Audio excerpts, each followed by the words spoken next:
Ya, usai Partai Koalisi Ganjar Mahfud menggelar rapat evaluasi pelaksanaan pemilu, Sekjen PDI Perjuangan menerangkan akan menginvestigasi dugaan kecurangan pemilu. Selain itu, Hasto juga menerangkan TPN Ganjar Mahfud akan membentuk tim khusus investigasi dan audit dugaan kecurangan pemilu.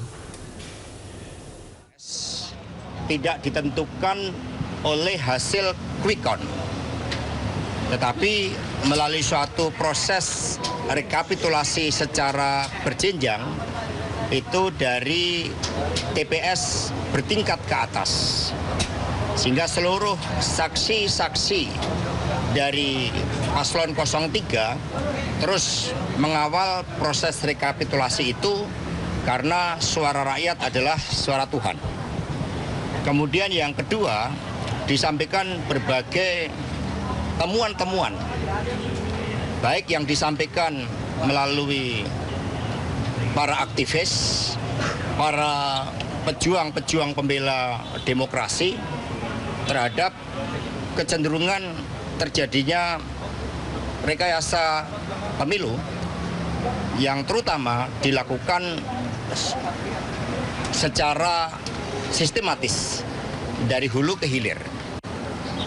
Kemudian yang ketiga, dilakukan juga kajian-kajian terhadap beberapa pasal-pasal di dalam Undang-Undang Pemilu tentang keterlibatan dari pejabat negara yang menurut Undang-Undang Pemilu itu bertentangan.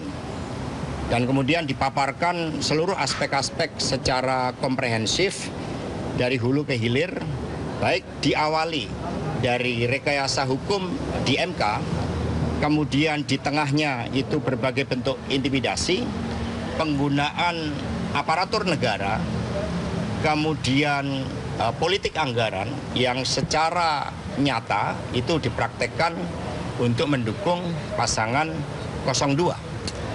Berbagai anomali pemilu itu telah menyentuh aspek legitimasi dari pemilu tersebut.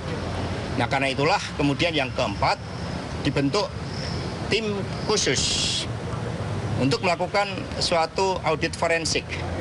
Dan tim khusus ini nantinya akan terdiri dari pakar hukum, pakar IT, kemudian juga demografi, dan setelah itu mereka-mereka yang memang punya pengalaman di dalam mengungkapkan bukti-bukti material agar apa yang menjadi ketentuan pelanggaran secara terstruktur, artinya melibatkan suatu kekuasaan masif itu dengan suatu orkestrasi yang menyeluruh dan sistematis dengan orkestrasi yang menyeluruh dan dampaknya adalah masif.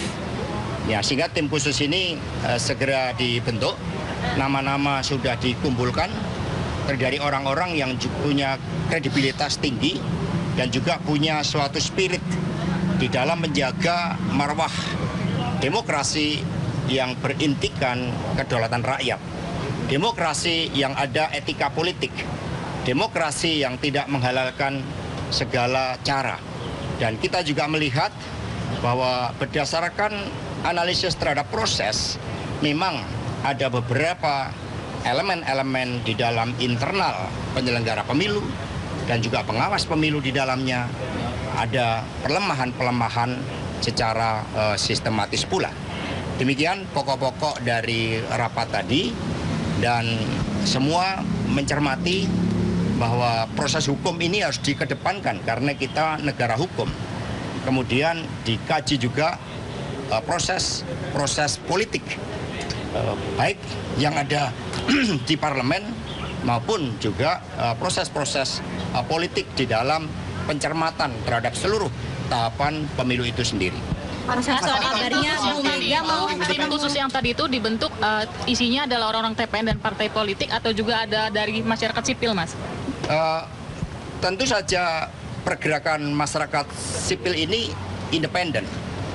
Mereka merdeka, mereka bergerak karena tuntutan nurani.